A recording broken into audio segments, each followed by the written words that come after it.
33번은 이건 독서에 대한 얘기를 할 거야. 또 이번에는 자, 어떤 사람들은 주장한다. 뭘 주장해? 어떤 사람들은 주장하는데 뭘 주장하냐면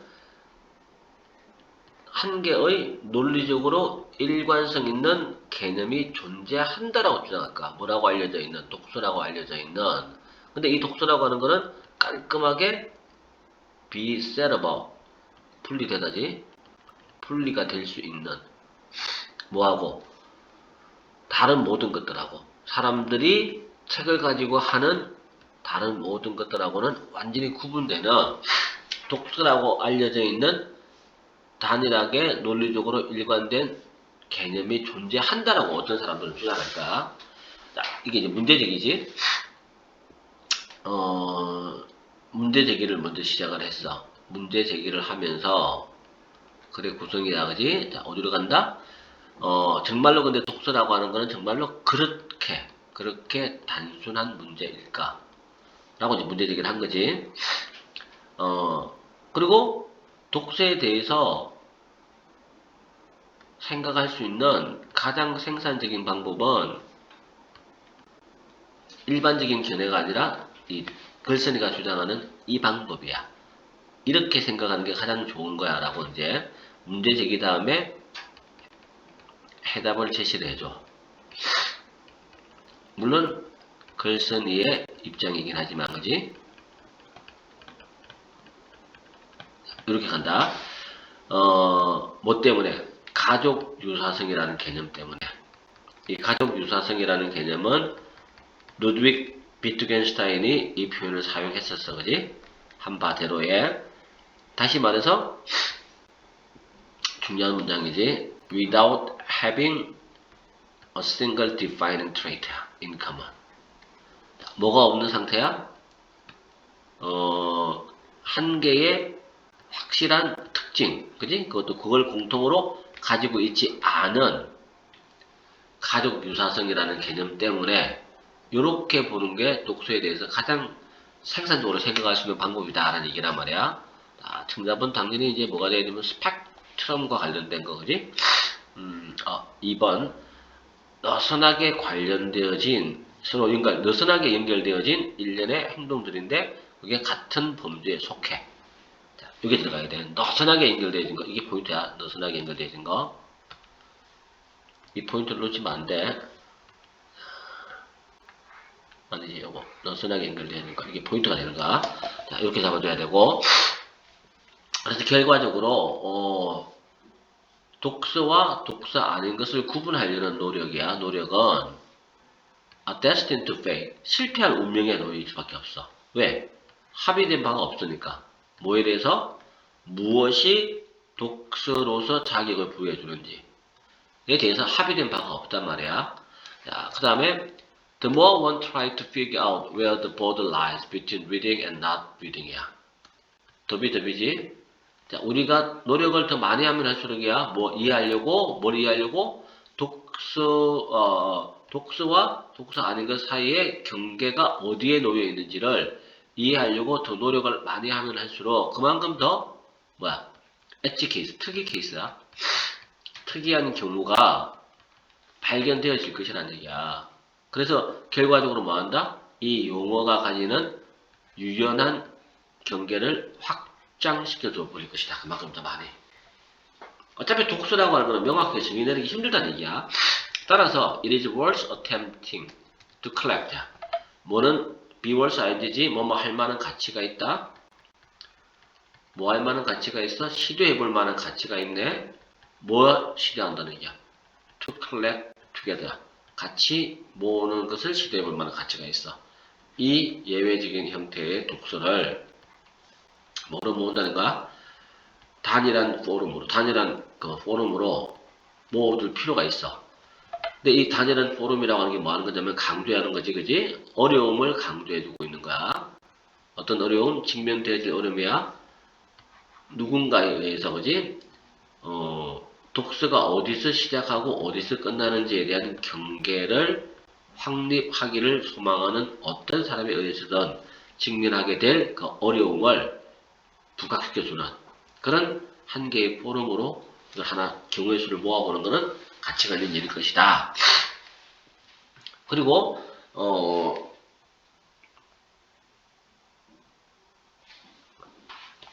이 포럼이 이제 토론장이지, 토론회장. 토론을 한번 해보는 게 의미가 있을 거란 얘기야. 근데 그런 시도는, 어쨌거나 그 시도는 어디로 향한다? 독서를 뭐로 이해하고 싶은가? 토론을 하다 보면 결국 독서라고 하는 거는 어떤 결론을 조절한다? 스펙트럼이야. 딱 하나의 정해진 시점이 아니고 퍼져 있는가? 경계가 서로 애매모호한 것들의 연속체. 스펙트럼으로 독서를 이해하는 쪽으로 움직이게 될 거란 얘기야. 근데 그 스펙트럼이라고 하는 것은 확장적이야. 충분히 확장적이야. 뭐 할 만큼? 명백한 독서 활동들을 다 수용할 만큼 충분히 확장적인 그런 스펙트럼으로 독서라고 하는 것을 이해하는 쪽으로 이동하여 들어가게 될 것이다. 라고 얘기를 하고 있는 거야. 자, 이게 이제 주제라고 봐야겠지, 그지? 자, 그래서, 결국에는 이제 주제는 뭐가 되는가? 가로 속에 들어간 loosely related야. 느슨하게 연결되어 있다라고 하는 것도 중요하고, 그지? 그 다음에 그러다 보니까 독서라고 하는 거를 일종의 스펙트럼으로 본다라고 하는 거. 이런 것들이 중요한 키워드로 자리를 잡게 될까. 자, 이게 33번이었고, 34번. 34번은, 베버의 법칙에 대한 얘기를 하는데, 이게 이 베버라는 사람은 1800년대에 그 초반에 활동했던 동물학자이자 뭐 생리학자 정도지, 그지? 우리가 많이 이제 이 베버 말고 막스 베버라고 사회학자가 있는데 그 사람은 아니야. 자, 이 사람의 얘기는 결국 이제 결론은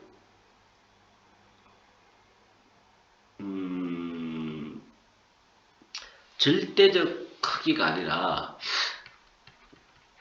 절대적 크기보다는 상대적 크기가 두 개 사이의 차이를 인식하는 데 중요하다는가. 요 말이 하고 싶어서 요거를 이제 결론으로 가지고 있어야 돼. 근데 이 글에는 안 나와. 자, 읽어보자. 베버의 법칙은 관련을 맺는다. 뭐하고?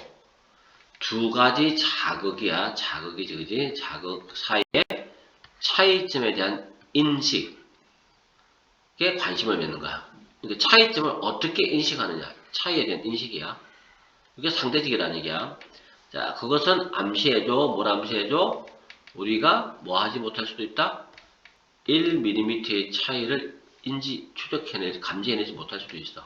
우리가 뭘 볼 때? 460mm하고 467mm의 길이를 놓고 봤을 때는 차이를 인식을 못한다는가. 하지만 우리는 2mm하고 3mm 사이에서는 1mm의 차이를 알아볼 수가 있어. 자, 이런 얘기를 했어. 또 다른 예가, 이 원칙의 또 다른 예가, 촛불 한 개가 켜져 있어. 한 개의 촛불이 켜져 있는데, 근데 그 촛불이 없다면, 깜깜한 방에 촛불 한 개가 켜졌으면 당장에 우리는 알아볼 수 있지, 그지? 근데 이미 100개의 촛불이 켜져 있는 방에서는 이 한 개의 촛불을 더 추가한다고 해서 그걸 우리가 알아볼 수 있는 건 아니란 말이야. 자, 그래서 여기서 이제 중요한 얘기가 JND라는 말이 나와. Just Notice of Difference. 이 JND라는 개념이, 채소 식별차. 뭐 전문 용어는 이렇게 보는 게 채소 식별차라고 하는 건데, 요거는 다양하더란 얘기야. 뭐로써? 신호의 힘의 그 기능으로서 아주 다양하더라. 자, 예를 들어서 JND가 더 커져. 이거 단어 나온다. 스몰러가 아니고 더 커진다라고 하는 게 시험 문제 포인트야. 뭐에 대해서? 아주 시끄러운 소리들에 대해서는 JND가 클 수밖에 없어. 그러니까 시끄러운 소리 두 개의 차이를 내기 위해서는 그만큼 JND도 더 커져야만이 차이를 식별할 수가 있는가. 근데 조용한 소리 두 가지인 경우에는 JND가 그렇게 안 커도 된단 말이야. 작은 소리에도 차이를 인식할 수 있다는 얘기거든. 그래서 소리가 아주 약할 때는 우리는 구분할 수 있어. 다른 소리가 더 크구나 하는 거를. 비록 조금 더 소리가 크더라도 쉽게 알아볼 수 있다는 거지. 근데 소리가 굉장히 시끄러운 경우에는 또 다른 소리가 더 크구나 하는 걸 알아내기 위해서는 훨씬 더 커야 되는 거야. JND가 커질 수밖에 없는 거야. 그지? 따라서 배부의 법칙은 의미한다. 두 가지 샘플 사이를 구분하는 것은 아주 어렵다. 뭐 할 때는 어렵다는 얘기야? 이 샘플이 크거나 아니면 자극이 더 강한 레벨일 때는 구분하기가 굉장히 어렵다라고 하는 것을 말한다. 자, 이렇게 이제 정리가 되는가. 그러니까 이거는 원래 의도는 이걸 얘기하려고 하는 게 아니고 아까 얘기한 것처럼 요런 얘기를 하려고 했던 거란 말이야. 근데 인용된 부분이 약간은 이제 뭐 큰 거래 한 부분이다 보니까 그렇게 맞장하게 또 와닿지는 않아. 답은 4번이 맞긴 맞아. 그렇게 보면 되고. 그 다음에 35번.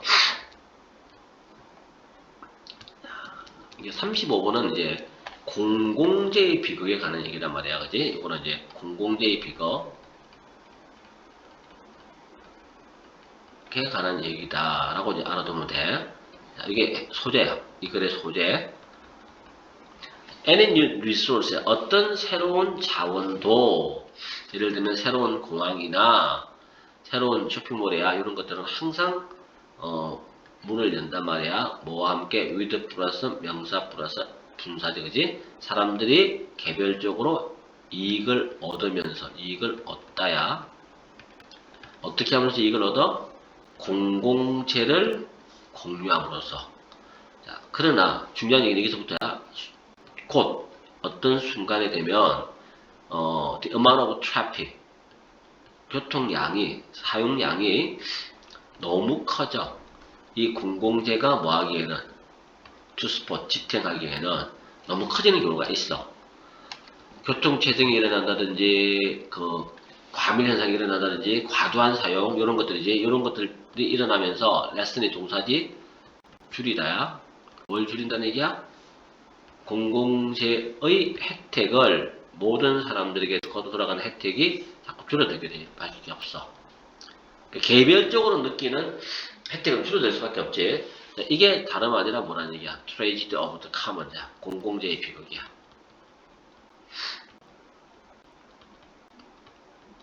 그리고 새로운 자원이 만약에 확대될 수가 없거나 추가적인 공간이 제공받지 못한다면 문제가 될 수 있어.